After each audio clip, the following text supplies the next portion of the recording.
അവിടെ ടൂറിസ്റ്റുകൾ എന്നറിയ ടൂറിസ്റ്റുകൾ ഉണ്ടായിരുന്നു. മിനി സ്വിറ്റ്സർലാൻഡ് എന്ന് പറഞ്ഞ ഏരിയയിലായിരുന്നു. അവിടെ എല്ലാവരും അവരവരുടെ കുറേ ആക്ടിവിറ്റീസ് അവിടെ ഉണ്ട്. Zip line, bungee jumping, Kashmiri ഡ്രസ്സിൽ, അങ്ങനെ എല്ലാവരും അവരവരുടെ കാര്യങ്ങളിൽ നടന്നപ്പോൾ പെട്ടെന്ന് ഒരു ഒച്ച, ഗൺ ഷോട്ട് ആണോ എന്ന് പോലും അറിയില്ല, ഒരു ശബ്ദമാണ് കേട്ടത്. അപ്പോൾ അത് കഴിഞ്ഞ് പിന്നെ ഒരെണ്ണം കൂടി കേട്ടപ്പോൾ ഞാൻ കണ്ടു ഒരെണ്ണം മേലേക്ക് വെടിവെക്കും, മീൻസ് ദൂരെ അത് കണ്ടു.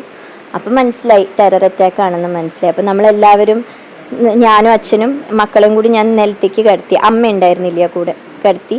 എന്നിട്ട് ഞങ്ങൾ അവിടെ നിന്ന് ഓടി രക്ഷപ്പെട്ട് പുറത്തേക്ക്, ഒരു ഫെൻസ്ഡ് ഏരിയ ആണ്, ഫെൻസിൻ്റെ താഴെ കൂടെ രക്ഷപ്പെട്ട് പിന്നെ ചുറ്റും കാട്. അപ്പോൾ പലരും പല ഡിറക്ഷനിലാണ് ഓടുന്നത്.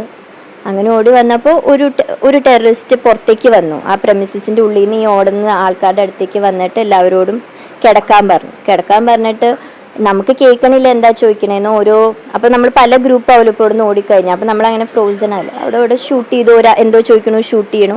അങ്ങനെ എൻ്റെ അച്ഛൻ്റെയും എൻ്റെ അടുത്തേക്ക് വന്നു. അപ്പോൾ ഒരു സെൻറ്റൻസ് ഒന്നുമല്ല, ഒറ്റ വേർഡാണ് ചോദിക്കണേ, കലീമ അങ്ങനെന്തോ ഒരു വേർഡ് ചോദിച്ചു. അപ്പോൾ മനസ്സിലായില്ല എന്ന് ഹിന്ദിയിൽ തന്നെ പറഞ്ഞു. ഇതൊക്കെ ഒരു 5 seconds. Very sorry. അപ്പോഴേക്കും അച്ഛനെയും എൻ്റെ മുമ്പിൽ വെച്ചിട്ട് ഷൂട്ട് ചെയ്തു. അപ്പം എൻ്റെ മക്കൾ ട്വിൻസ് എൻ്റെ കൂടെ ഉണ്ടായിരുന്നു, ബോയ്സ്. അവരായിരുന്നു എൻ്റെ വേക്കപ്പ് കോൾ. അമ്മ ലെറ്റ്സ് മൂവ് എന്ന് പറഞ്ഞാൽ ഞാൻ അച്ഛനെ കെട്ടിപ്പിടിച്ച് കരയായിരുന്നു. അപ്പോൾ ലെറ്റ്സ് മൂവ് എന്ന് പറഞ്ഞപ്പോൾ പിന്നെ എൻ്റെ ഉള്ളിലെ മദറായിരുന്നു. പിന്നെ അപ്പോൾ അച്ഛന് ഓൺ ദി സ്പോട്ട് ഡെഡാന്ന് എനിക്ക് മനസ്സിലായി. അച്ഛനെ ഇനി സേവ് ചെയ്യാനോ എന്തെങ്കിലും ബ്ലീഡിങ് സ്റ്റോപ്പ് ചെയ്യേണ്ട ആവശ്യമൊന്നും അച്ഛനില്ലായിരുന്നു. ഞാൻ എൻ്റെ മക്കളെയും കൂട്ടി അവിടെ നിന്ന് ആ കാട്ടിക്കൂടെ ഏതൊക്കെയോ വഴികളിലൂടെ ഓടി എസ്കേപ്പ് ചെയ്ത്, പിന്നെ ഞങ്ങൾ ഒരു ഗ്രൂപ്പിന് പലയിടത്തുനിന്നും വരുന്നവരെല്ലാവരും കൂടി ഒരു സ്ഥലത്തെത്തി. അപ്പോൾ ഈ ഹോഴ്സസ് റൺ ചെയ്യണ സ്ഥലം, അങ്ങനെ അതേ ഫോളോ ചെയ്ത് മുക്കാൽ മണിക്കൂർ കഴിഞ്ഞപ്പോഴേക്ക് സിഗ്നൽ കിട്ടാൻ തുടങ്ങി. അപ്പം ഞാൻ വേഗം എൻ്റെ driver mister Musafir, he's also A local Kashmiri, അവരോട് വേഗം അറിയിച്ചു. അയാളാണ് പിന്നെ ബാക്കി അറിയിച്ച് പിന്നെ വിത്തിൻ ഒരു 7 minutes മിലിറ്ററി വേഗം ഓടി മേലെ കയറി പോകുന്നുണ്ടായിരുന്നു. And locals also to help the elderly who fell off the way. തെരഞ്ഞു പിടിച്ച് വരുന്നല്ല, എത്ര ആൾക്കാരുണ്ടെന്നൊന്നും എനിക്ക് അറിഞ്ഞുകൂടാ. അതൊരു വലിയ ഏരിയ ആണ്. അപ്പം ഇത് ഞങ്ങൾ കേൾക്കണത് ഒരു എൻട്രൻസ് ഇപ്പം ഉണ്ടെന്നുണ്ടെങ്കിൽ ഒരു ഗോപുരം പോലത്തെ ആ ഏരിയയിൽ നിന്നാണ് കേൾക്കാൻ തുടങ്ങിയത്. ബാക്ക് സൈഡിൽ നിന്നും എല്ലാ സൈഡിൽ നിന്നും അങ്ങനെയൊന്നും അല്ല വന്നേ, എൻ്റെ ഒരു ഓർമ്മയിൽ. നമ്മളൊരു ട്രോമയിലാണല്ലോ, അവിടെ നിന്നാണ് വന്ന്. നമ്മൾ ഓടി വന്നപ്പോൾ കുറച്ച് പേര് ഉള്ളിൽ തന്നെ ഉണ്ടല്ലോ, കുറച്ച് പേര് അങ്ങോട്ടും പോയി കാണുമായിരിക്കും. അപ്പോൾ ഇയാൾ ആ പുറത്തെങ്ങാനും നിന്നവരായിരിക്കും, അവർ അങ്ങനെ നടന്നു വന്നു. ഞാൻ അച്ഛനെ കെട്ടിപ്പിടിച്ചായിരുന്നപ്പോൾ എൻ്റെ തലയിലൊന്ന് കുത്തി. അത് പക്ഷെ എനിക്ക് തോന്നുന്നു എന്നെ വെടിവെക്കാനാണോ അതോ എന്തിനാ പേടിപ്പിക്കാനാണോ എന്ന് അറിഞ്ഞൂടാ. ചെയ്തപ്പോൾ എൻ്റെ മക്കളെ കരഞ്ഞുകൊണ്ട് അയാൾ വിട്ടിട്ട് പോയതാവാം. ഇല്ല, ഞങ്ങൾ അവിടെ ഒരു 2:10 എത്തിക്കാണും. ടിക്കറ്റ് എടുത്ത് ഉള്ളിൽ കയറി. നമ്മൾ ഒരു ഭാഗം എൻട്രൻസിൽ നിന്നാണ് ടിക്കറ്റ് എടുത്ത് ഉള്ളിൽ കയറുക. പിന്നെ അവിടെ ഒരു ഫോട്ടോ എടുക്കാനുള്ള സ്ഥലം. കുട്ടികളെ കൊണ്ട് പോകുമ്പോൾ അവർ ഈ ഫോട്ടോ സാധനങ്ങൾ എൻജോയ് ചെയ്യില്ല. അപ്പോൾ ഏതെങ്കിലും ഒരു റൈഡിൽ കയറ്റാം എന്നുള്ളത് മാത്രമേ ഉള്ളൂ. അങ്ങനെ ഞങ്ങൾ അവിടെ ചെന്ന് മാക്സിമം 10 minutes കഴിഞ്ഞപ്പോൾ ഇറ്റ് ഹാപ്പൻഡ്. ഇവരെല്ലാവരും സൈനിക വേഷത്തിലായിരുന്നു? അല്ല, എല്ലാവരും എനിക്ക് അറിയില്ല. ടു ബി ക്ലിയർ, എൻ്റെ അടുത്ത് വന്ന ആള് സൈനിക വേഷത്തിലല്ലായിരുന്നു.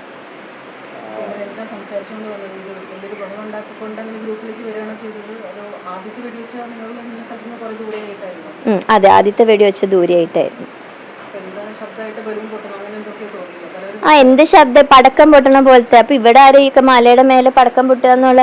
രണ്ടാമത്തേല് ഞാൻ തിരിഞ്ഞു നോക്കി, പിന്നെ സ്ഥലവും ഇങ്ങനെ ഓപ്പൺ ആണല്ലോ, നമുക്ക് അവിടെ വേറെ ഡിസ്ട്രാക്ഷൻസ് ഓബ്സ്റ്റിക്കിൾസ് ഒന്നുമില്ല. അപ്പൊ ഞാൻ കണ്ടു. അപ്പൊ ഞാൻ അച്ഛനോട് പറഞ്ഞു, അച്ഛൻ ഇത് ടെററിസ്റ്റ് അറ്റാക്ക് ആണ്, അച്ഛൻ കിടക്ക് അങ്ങനെ പറഞ്ഞു. എൻ്റെ അടുത്ത് വന്നത് പോലീസ് യൂണിഫോമിലുള്ള ആളൊന്നും അല്ലായിരുന്നു. അതൊന്നും എനിക്കറിയില്ല, എവിടെന്നാ വന്നേന്നൊന്നും എനിക്കറിയില്ല. അച്ഛൻ്റെ അടുത്തേക്ക് എനിക്ക് പോകാൻ പറ്റില്ല. ഞങ്ങൾ മലയുടെ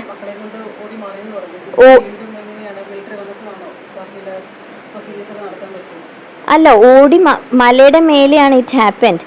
ഓടി ഞാൻ താഴേക്ക് ഇറങ്ങി. 1 മണിക്കൂർ കൊണ്ട് ഞങ്ങളെല്ലാവരും, കുറേ പേരുണ്ടായിരുന്നു, നമ്മളെല്ലാവരും താഴേക്ക് ഇറങ്ങി. അതിന് പിന്നെ മിലിറ്ററി പോയ മിലിറ്ററി ഓപ്പറേഷൻ അല്ലേ. പിന്നെ രാത്രിയാണ് നമ്മളെല്ലാവരെയും ഐഡൻറ്റിഫിക്കേഷനൊക്കെ വിളിച്ചപ്പോൾ. അപ്പോൾ എന്നോട് ചോദിച്ചപ്പോൾ എവിടെയാ ഹിറ്റ് ചെയ്ത് ചോദിച്ചപ്പോൾ എനിക്കറിയായിരുന്നല്ലോ. ഞാൻ പറഞ്ഞു എൻ്റെ അച്ഛൻ ഡെഡാണ്, ഹീസ് നോട്ട് ഇഞ്ചേർഡ്. കാരണം അവിടെ ഇഞ്ചേർഡ് ആയിട്ടുള്ള ആദ്യം ഇവാക്യുവേറ്റ് ചെയ്ത്, ദാറ്റ്സ് ദ നോർമൽ പ്രൊസീജിയറായിട്ട്. അപ്പോൾ രാത്രി ഞാൻ ഐഡൻറ്റിഫൈ ചെയ്തു എൻ്റെ അച്ഛനെ. ഞാൻ പക്ഷെ ഓടിക്കൊണ്ടിരിക്കുമ്പോഴും പിള്ളേരെ കൈ പിടിച്ചുകൊണ്ട് ഞാൻ ഒരു 5 മിനിറ്റ്സ് കൂടുമ്പോൾ I was trying to connect to my driver. ഒരു അരമണിക്കൂറും കൂടി താഴേക്ക് പോയപ്പോഴാണ് റേഞ്ചിൽ വന്നത്. ഈ ആർജിയുടെ നേരെ തോക്ക് ചൂണ്ടി എന്ന് പറഞ്ഞു. അപ്പോൾ ഈ കുട്ടികളൊക്കെ കരഞ്ഞപ്പോഴാണോ അവർ വെറുതെ വിട്ടതല്ല? കുട്ടികൾ സ്ക്രീം ചെയ്തിട്ട് അമ്മ ലെറ്റ്സ് മൂവ് എന്ന് പറഞ്ഞപ്പോൾ ഇതിപ്പോൾ ഞാനൊരു ട്രോമയിലാണ് ഇത് പറയണത്. അപ്പോൾ അത് ഇങ്ങനെ ചെയ്തിട്ടാണോ അത് കഴിഞ്ഞിട്ടാണോ എന്നൊക്കെ ചോദിക്കുമ്പോൾ പിള്ളേർ കരഞ്ഞു. എൻ്റെ ഓർമ്മയിൽ പിള്ളേർ കരഞ്ഞു. അത് കഴിഞ്ഞാൽ നടന്നു പോയപ്പോൾ ഹി വെൻറ്റ് കം അന്നൊക്കെ എൻ്റെ മക്കൾ പറഞ്ഞപ്പോൾ ഞാൻ അവരുടെ കൂടെ, പിന്നെ ഞാൻ കെയിം ടു സെൻസസ് എന്നുള്ളത്. വേഗം നടന്നു. അവിടുത്തെ ഗവൺമെൻറ് ആയാലും എന്നെ ഇവിടുന്ന് സ്റ്റേറ്റ് ഗവൺമെൻറ്റും അല്ലാത്ത MLAs, every parties involve here and the central government, everybody were helping me a lot. ലോക്കൽസും വളരെയധികം സഹായിച്ചു. അവർ ഷെൽട്ടറും, ഞാൻ ഓടി ഇറങ്ങിയപ്പോൾ അവിടെ നിന്ന് ഇറങ്ങണ വഴിയിൽ അവിടെ ഹിൽട്ടൺ ആണുള്ളത്. അവരാണ് പിന്നെ ഉള്ളിലേക്ക്, കാരണം എൻ്റെ ഡ്രൈവർ താഴേന്ന് കാർ അവിടെ കൊണ്ടുപോയി പാർക്ക് ചെയ്തേ, കാരണം അവിടെ നിന്ന് ഇറങ്ങി വരണേന്ന് പറഞ്ഞപ്പോൾ എനിക്ക് ഡ്രൈവറിനെ കിട്ടിയപ്പോൾ ഞാനൊരു ലോക്കലിന് സൈഡിൽ ഫോൺ കൊടുത്തിട്ട് അയാളോട് സംസാരിക്കാൻ പറഞ്ഞു. ഇത് ഏത് സ്ഥലമാണെന്ന് പറയുമ്പോൾ നമുക്കറിയില്ലല്ലോ. അപ്പോൾ ഒരാളോട് ചോദിച്ചപ്പോൾ വെറുതെ പെഹൽഗാം എന്ന് പറഞ്ഞു. കറക്റ്റ് അവരെന്തോ പറഞ്ഞു കൊടുത്തു. അപ്പോൾ ഞാൻ ഡ്രൈവറിനോട് പറഞ്ഞു എനിക്ക് കാണാം, ടൗൺ കാണാം, വെച്ചാൽ റൂഫ്സ് കാണാം എന്ന് പറഞ്ഞു. അപ്പോൾ കറക്റ്റ് അയാൾ അവിടുത്തെ, അത് കഴിഞ്ഞപ്പോൾ അയാൾ എന്നെ വിളിച്ചു പറഞ്ഞു, മാഡം എന്നെ അങ്ങോട്ട് വിടണില്ല, മാഡം റോട്ടിലേക്ക് വന്നാലും ഒരു 200 മീറ്റർ മുമ്പിലേക്ക് ഓടണം എന്ന് പറഞ്ഞു. അപ്പോഴേക്ക് കറക്റ്റ് ആയിരുന്നു. ഞാൻ കാട്ടിൽ നിന്ന് റോട്ടിലേക്ക് ഇറങ്ങുമ്പോഴും എല്ലാവരും ഓടണം, I'm following everyone. ഓടുമ്പോഴും അപ്പോഴേക്കും അവിടെ മിലിറ്ററിയും ആംബുലൻസും ഒക്കെ എത്തിക്കഴിഞ്ഞു. Means to save the people, injured പീപ്പിളിനെയൊക്കെ കൊണ്ടുപോകും. കാരണം വരുന്നവരുടെയൊക്കെ കാല് അതൊരു മഷി ഏരിയ ആണ്, സ്റ്റോൺസും ഇതൊക്കെ ആയിട്ട്. അപ്പം നമ്മളുടെ കാല് പൂണ്ട് പോകുമ്പോൾ നമുക്ക് എത്ര പൂണ്ടു എന്ന് അറിയില്ല. അപ്പോൾ എടുക്കുമ്പോൾ ഇത് വളഞ്ഞിട്ടൊക്കെ അങ്ങനെയൊക്കെ നമ്മൾ ഷൂസൊക്കെ, എൻ്റെ പിള്ളേർക്കും നമ്മൾ ഷൂസ് ഇല്ലാണ്ട് ഓടിയൊക്കെ വന്നത്. അപ്പം അങ്ങനെ അവിടെ എത്തുമ്പോൾ ഹിൽട്ടൺ ആയിരുന്നു. അപ്പം അതിൻ്റെ മുമ്പിൽ ഞാൻ അമ്മയെ വെയിറ്റ് ചെയ്തിരുന്നപ്പോൾ ഡ്രൈവർ കാർ അവിടെയായിരുന്നു പാർക്ക് ചെയ്തിരുന്നത്. അങ്ങനെയാണ് ഞാൻ ആ ഹിൽട്ടണിൽ അവർ നമുക്ക് ലോബിയിൽ ഇരുത്തി. പിന്നെ ഞാൻ ഇതിനു വേണ്ടി പുറത്ത് നടക്കുമായിരുന്നു. പല കോൾസും കാര്യങ്ങളും, ഡിസ്ക്രിപ്ഷൻ ഓഫ് ദി ടെററിസ്റ്റ്, അങ്ങനെ ഓരോന്നൊക്കെ ആയിട്ട് നടക്കുമായിരുന്നു. അപ്പം പിന്നെ അവർ റൂം അമ്മയ്ക്കൊക്കെ കൊടുത്ത് അതിന് പേയ്മെൻറ്റ് ഒന്നുമില്ല. എൻ്റെ കൂടെ ആ പാവം മുസാഫിർ എന്ന് പറഞ്ഞ driver, Kashmiri driver and another driver mister Sameer, അവർ 2 പേരും എൻ്റെ അനിയനും ചേട്ടനും കൊണ്ട് നടക്കണ പോലെ എന്നെ മോർച്ചറി കൊണ്ടുപോകാനും ഐഡൻറ്റിഫിക്കേഷനും. രാത്രി 3 മണി വരെ ഞാൻ മോർച്ചറിയുടെ മുമ്പിലായിരുന്നു. അപ്പം ഇപ്പം ആവില്ല എന്ന് പറഞ്ഞ് പിന്നെ പോയി ഹോട്ടലിൽ പോയി രാവിലെ 6 മണിക്ക് തിരിച്ചു വന്നു. അതിനൊക്കെ ഇയാളിങ്ങനെ ഒരു അനിയത്തിയെ പോലെ കൂടെ നടന്ന്. ഞാൻ പറയുകയാണെങ്കിൽ കശ്മീരിൽ പോയി എനിക്ക് 2 ബ്രദേഴ്സിനെ കിട്ടിയെന്നാണ് ഞാൻ ഇന്നലെ അവരോട് എയർപോർട്ടിൽ വെച്ച് ബൈ പറഞ്ഞപ്പോൾ പറഞ്ഞ, അല്ല അവരെ രക്ഷിക്കട്ടെ എന്നും പറഞ്ഞു ഞാൻ. അപ്പോൾ അവരെന്നോട് അമ്മയോട് അത് കാരണം ഞാൻ ഏത് പോലീസിനോട് പറയുമ്പോഴും എവിടെ പറയുമ്പോഴും എൻ്റെ അമ്മ അറിയരുത്, കാരണം എനിക്ക് അമ്മയും പിള്ളേരെയും കൊണ്ട് മാനേജ് ചെയ്ത് വരണമല്ലോ, അപ്പം പറയരുത് എന്നുള്ളത് ഞാൻ പറയുമായിരുന്നു.